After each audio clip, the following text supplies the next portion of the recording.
as policyholders got complete benefit of GST reduction on insurance, as insurance companies passed on the benefit to policyholders for individual health insurance policies and life insurance policies, but insurance companies are impacted with ITC loss, that is input tax credit loss.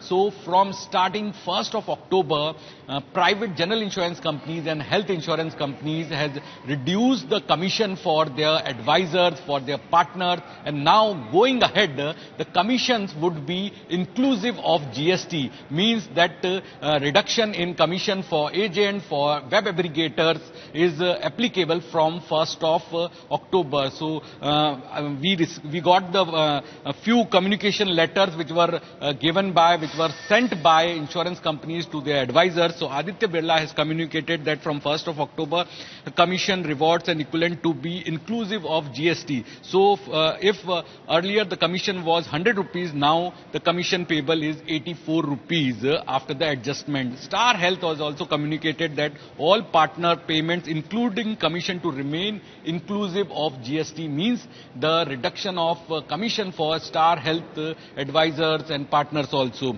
Tata AIG has also revised commission from 1st of October in line with the new GST implementation. ICICI Lombard has conveyed that commission structure for GST exempt policies revised from October 1st, and if the commission was payable 500 rupees earlier, now it will be 424 rupees. So to adjust the ITC loss impact, insurance companies, private insurance companies has passed on this to intermediaries, but PSU companies, PSU insurance companies like United India, National, New India, Oriental, they are taking ITC loss hit on their balance sheet.